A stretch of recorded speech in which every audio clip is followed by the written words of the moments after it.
ಸ್ನೇಹಿತರೆ, ರಾಜ್ಯ ಕಾಂಗ್ರೆಸ್ನಲ್ಲಿ ಮುಖ್ಯಮಂತ್ರಿ ಬದಲಾವಣೆಯ ಗೊಂದಲದ ನಡುವೆ ಇದೀಗ ಕಾಂಗ್ರೆಸ್ನ ಹೈಕಮಾಂಡ್ ಮಹತ್ವದ ಒಂದು ನಿರ್ಧಾರಕ್ಕೆ ಬಂದಿದೆ ಎನ್ನುವ ಮಾತುಗಳು ಕೇಳಿ ಬರ್ತಾ ಇದ್ದು, ರಾಜ್ಯದ ಸಿದ್ದರಾಮಯ್ಯ ನೇತೃತ್ವದ ಸಚಿವ ಸಂಪುಟಕ್ಕೆ ಮೇಜರ್ ಸರ್ಜರಿಯನ್ನ ಮಾಡ್ತಕ್ಕಂಥ ತೀರ್ಮಾನಕ್ಕೆ ಕಾಂಗ್ರೆಸ್ನ ಹೈಕಮಾಂಡ್ ಬಂದಿದೆ ಎನ್ನುವ ಮಾತುಗಳು ಕೇಳಿ ಬರ್ತಾ ಇದಾವೆ. ಮೊನ್ನೆ ತಾನೇ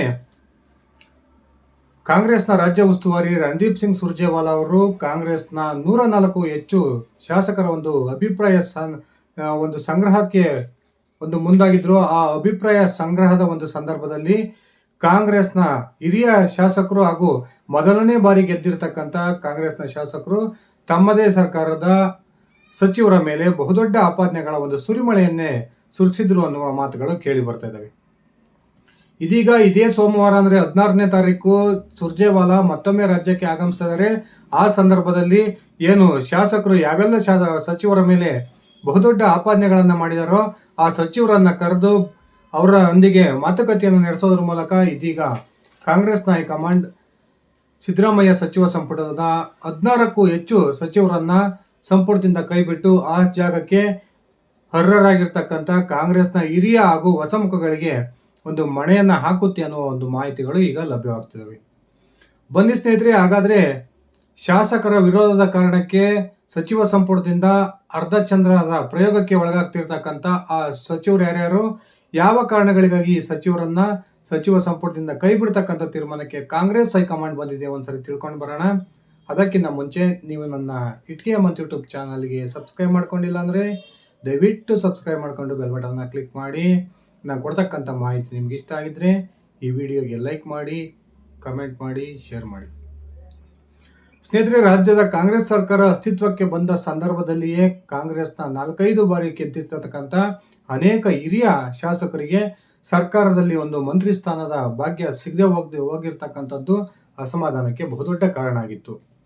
ಅವರೆಲ್ಲರಿಗೂ ಕೂಡ ಲೋಕಸಭಾ ಚುನಾವಣೆಯ ನಂತರ ರಾಜ್ಯದ ಸಚಿವ ಸಂಪುಟವನ್ನು ಪುನರ್ರಚನೆ ಮಾಡ್ತೀವಿ, ಆ ಸಂದರ್ಭದಲ್ಲಿ ನಿಮ್ಗೆ ಅವಕಾಶವನ್ನ ಮಾಡಿಕೊಡ್ತೀವಿ ಅನ್ನುವ ಭರವಸೆಯನ್ನ ಕಾಂಗ್ರೆಸ್ನ ಹೈಕಮಾಂಡ್ ನೀಡಿತ್ತು. ಇದೀಗ ಕಾಂಗ್ರೆಸ್ನ ಹೈಕಮಾಂಡ್ ರಾಜ್ಯ ಸಚಿವ ಸಂಪುಟಕ್ಕೆ ಮೇಜರ್ ಸರ್ಜರಿಯನ್ನ ಮಾಡ್ತಕ್ಕಂಥ ತೀರ್ಮಾನಕ್ಕೆ ಬಂದಿದೆ ಅನ್ನುವ ಮಾತುಗಳು ಕೇಳಿ ಬರ್ತಾ ಇದ್ದು, ಹಲವಾರು ಕಾರಣಗಳನ್ನ ಇಟ್ಕೊಂಡು ಸರಿಸುಮಾರು 16ರಿಂದ 17 ಸಚಿವರನ್ನ ಸಚಿವ ಸಂಪುಟದಿಂದ ಕೈ ಬಿಡ್ತಾರೆ ಅನ್ನುವ ಮಾತುಗಳು ಕೇಳಿ ಬರ್ತಾ ಇದಾವೆ.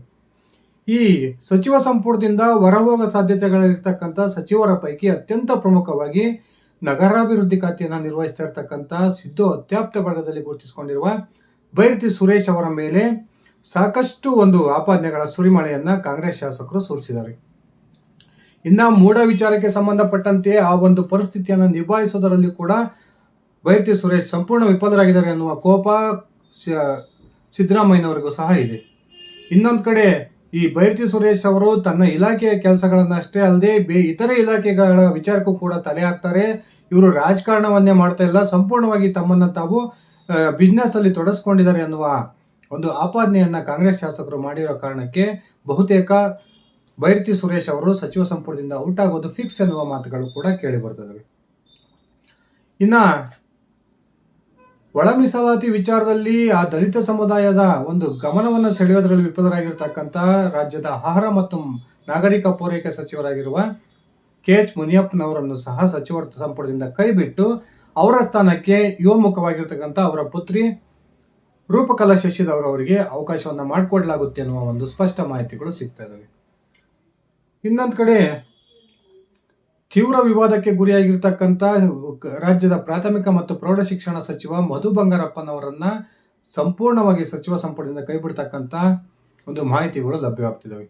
ಮಧು ಬಂಗಾರಪ್ಪನವರು ತಮ್ಮ ಇಲಾಖೆಯನ್ನು ನಿರ್ವಹಿಸೋದ್ರಲ್ಲಿ ಸಂಪೂರ್ಣ ವಿಫಲರಾಗಿದ್ದಾರಷ್ಟೇ ಅಲ್ಲದೆ ಕಳೆದ ಒಂದು ಬಿಜೆಪಿ ಸರ್ಕಾರದಲ್ಲಿದ್ದಂತಹ ಅಧಿಕಾರಿಗಳನ್ನ ಇನ್ನೂ ಕೂಡ ಶಿವಮೊಗ್ಗ ಜಿಲ್ಲೆಯಲ್ಲಿ ಆಯಕಟ್ಟಿನ ಜಾಗದಲ್ಲೇ ಬಿಟ್ಟಿದ್ದಾರೆ.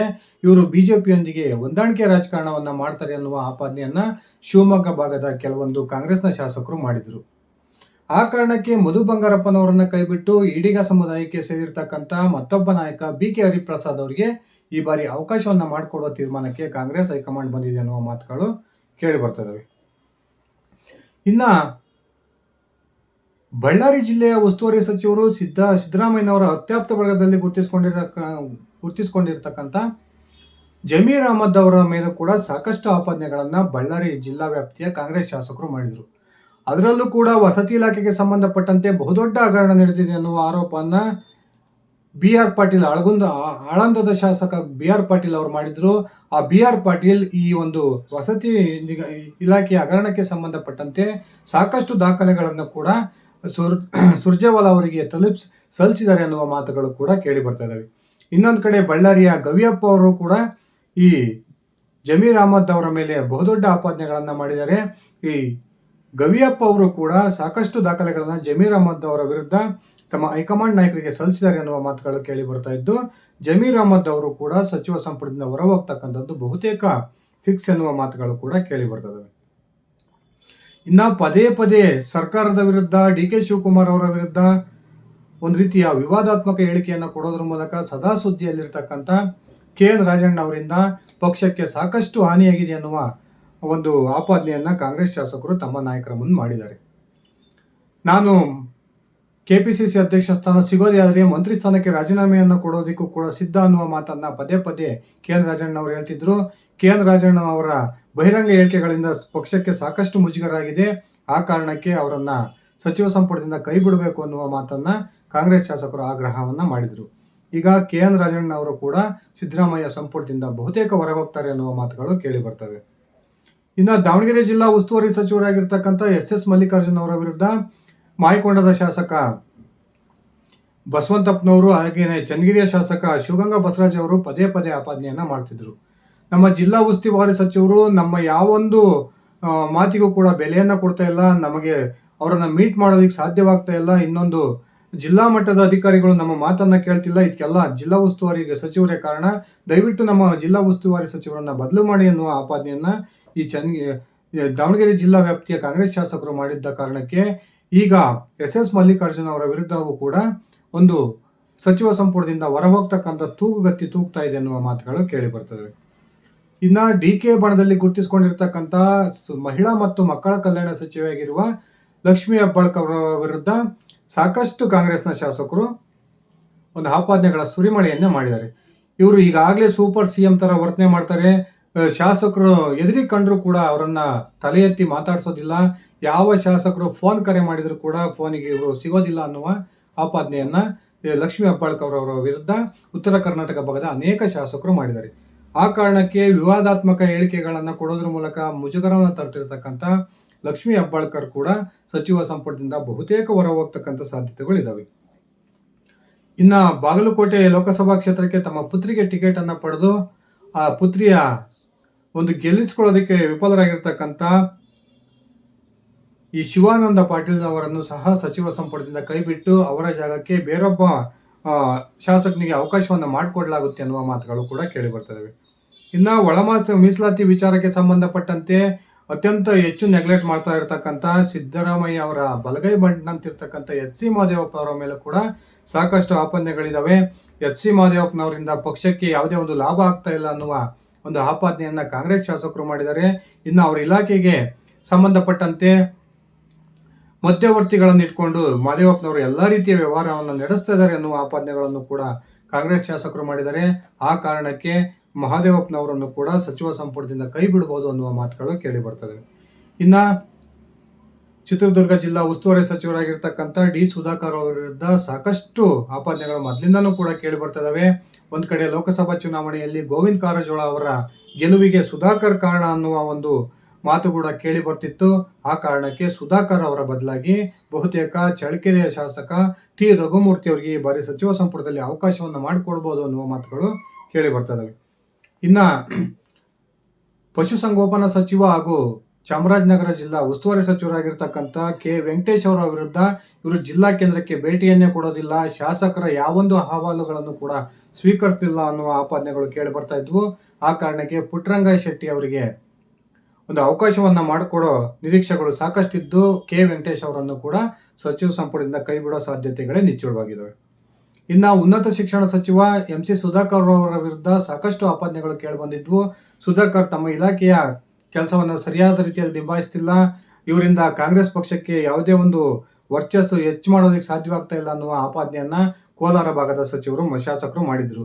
ಆ ಕಾರಣಕ್ಕೆ ಬಹುತೇಕ ಎಂ.ಸಿ. ಸುಧಾಕರ್ ಅನ್ನೋರು ಕೂಡ ಸಚಿವ ಸಂಪುಟದಿಂದ ಕೈ ಬಿಡೋ ಸಾಧ್ಯತೆಗಳು ಇದಾವೆ. ಇನ್ನ ರಾಜ್ಯ ಸರ್ಕಾರದಲ್ಲಿ ಮಹತ್ವದ ಖಾತೆಯನ್ನು ಹೊಂದಿ ಮಂಡ್ಯ ಜಿಲ್ಲಾ ಉಸ್ತುವಾರಿ ಸಚಿವರಾಗಿರ್ತಕ್ಕಂಥ ಕೃಷಿ ಸಚಿವ ಚಲುವರಾಯ ಸ್ವಾಮಿ ಅವರನ್ನು ಕೂಡ ಸಚಿವ ಸಂಪುಟದಿಂದ ಕೈ ಬಿಡಬೇಕು ಅನ್ನೋ ಆಗ್ರಹವನ್ನ ಗಣಿಗ ರವಿ, ಕದ್ಲೂರು ಉದಯಗೌಡ ಈ ರೀತಿಯ ಮಂಡ್ಯ ಲೋಕಸಭಾ ಕ್ಷೇತ್ರ ವ್ಯಾಪ್ತಿಯ ಶಾಸಕರು ಮಾಡಿದ್ದ ಕಾರಣಕ್ಕೆ ಈಗಾಗಲೇ ಚಲುವರಾಯ ಸ್ವಾಮಿ ಅವರು ಕೂಡ ಸಾಕಷ್ಟು ಬಾರಿ ನಾನು ಇನ್ನೆಷ್ಟು ದಿನ ಮಂತ್ರಿಯಾಗಿರ್ತೀನಿ ಗೊತ್ತಿಲ್ಲ ಅನ್ನುವ ಹೇಳಿಕೆಯನ್ನು ಏನು ಕೊಡ್ತಾ ಇದ್ರು. ಇವರು ಇಲಾಖೆಯನ್ನು ಸರಿಯಾಗಿ ನಿಭಾಯಿಸ್ತಿಲ್ಲ, ಮಂಡ್ಯ ಜಿಲ್ಲಾ ಶಾಸಕರನ್ನ, ಕಾಂಗ್ರೆಸ್ ಶಾಸಕರನ್ನ ಸರಿಯಾಗಿ ವಿಶ್ವಾಸಕ್ಕೆ ತೆಗೆದುಕೊಳ್ತಿಲ್ಲ ಅನ್ನೋ ಕಾರಣಕ್ಕೆ ಅವರ ಬದಲಾವಣೆಯು ಕೂಡ ಖಚಿತ ಎನ್ನುವ ಮಾತುಗಳು ಕೂಡ ಕೇಳಿ ಬರ್ತಾ ಇದಾವೆ. ಇನ್ನು ಪೌರಾಡಳಿತ ಸಚಿವ ರಹೀಂ ಖಾನ್ ಇವ್ರ ಮೇಲೂ ಕೂಡ ಇಲಾಖೆಯ ವಿಚಾರಕ್ಕೆ ಸಂಬಂಧಪಟ್ಟಂತೆ ಸಾಕಷ್ಟು ಆಪಾದನೆಗಳು ಕೇಳಿ ಬರ್ತಾ ಇದಾವೆ. ಇವರು ತೀರಾ ಕಳಪೆ ಒಂದು ಪ್ರದರ್ಶನವನ್ನ ತಮ್ಮ ಖಾತೆಯಲ್ಲಿ ತೋರಿಸ್ತಾ ಇದ್ದಾರೆ ಎನ್ನುವ ಮಾತುಗಳು ಕೇಳಿ ಬರ್ತಾ ಇದಾವೆ. ಆ ಕಾರಣಕ್ಕೆ ರಹೀಂ ಖಾನ್ ಅವರನ್ನು ಕೂಡ ಸಚಿವ ಸಂಪುಟದಿಂದ ಕೈ ಬಿಡೋದು ಬಹುತೇಕ ಫಿಕ್ಸ್ ಎನ್ನುವ ಮಾತುಗಳು ಕೇಳಿ ಬರ್ತದವೆ. ಇನ್ನು ಅದೇ ರೀತಿ ಅಬ್ಕಾರಿ ಸಚಿವರಾಗಿರ್ತಕ್ಕಂಥ RB ತಿಮ್ಮಾಪುರ್ ಅವರನ್ನ ಕೈಬಿಟ್ಟು ಮಳವಳ್ಳಿಯ ಶಾಸಕ ನರೇಂದ್ರ ಸ್ವಾಮಿ ಅವರಿಗೆ ಈ ಬಾರಿ ಸಚಿವ ಸ್ಥಾನವನ್ನು ಕೊಡಲಾಗುತ್ತೆ ಅನ್ನುವ ಮಾತುಗಳು ಕೂಡ ಕೇಳಿ ಬರ್ತದವೆ. ಇನ್ನು ವಿಧಾನ ಪರಿಷತ್ತಿನ ಸಭಾನಾಯಕನಾಗಿರ್ತಕ್ಕಂಥ NS ಬೋಸರಾಜ್ ಅವರನ್ನು ಕೂಡ ಸಚಿವ ಸಂಪುಟದಿಂದ ಕೈ ಬಿಡಲಾಗುತ್ತೆ ಅನ್ನುವ ಮಾತುಗಳು ಕೇಳಿ ಬರ್ತಾ ಇದ್ದು, ಇನ್ನೇನು ವಿಧಾನ ಪರಿಷತ್ತಿನ ಸದಸ್ಯರಾಗಿರ್ತಕ್ಕಂಥ BK ಹರಿಪ್ರಸಾದ್ ಅವರನ್ನ ಸಚಿವ ಸಂಪುಟದಿಂದ ಸಚಿವ ಸಂಪುಟಕ್ಕೆ ತೆಗೆದುಕೊಂಡ್ರೆ ಒಬ್ಬ MLCಗೆ ಮಂತ್ರಿ ಸ್ಥಾನವನ್ನು ಕೊಟ್ಟ ಒಂದು ಕೋಟ ಮುಗಿಯುತ್ತೆ. ಆ ಕಾರಣಕ್ಕೆ NS ಬೋಸರಾಜ್ ಅವರನ್ನು ಕೂಡ ಸಚಿವ ಸಂಪುಟದಿಂದ ಕೈ ಬಿಡಬಹುದು ಅನ್ನುವ ಮಾಹಿತಿಗಳು ಲಭ್ಯವಾಗ್ತಿದ್ದಾವೆ.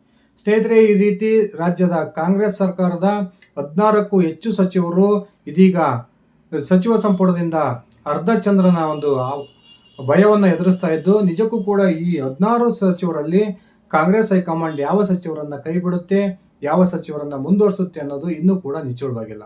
ನಿಮ್ಮ ಅಭಿಪ್ರಾಯದ ಪ್ರಕಾರ ಈ 16 ಸಚಿವರಲ್ಲದೆ ಇನ್ನೂ ಯಾವ ಸಚಿವರನ್ನ ಸಚಿವ ಸಂಪುಟದಿಂದ ಕೈ ಬಿಡಬೇಕು? ದಯವಿಟ್ಟು ಕಮೆಂಟ್ ಮಾಡಿ. ಧನ್ಯವಾದಗಳು ಸ್ನೇಹಿತರೆ.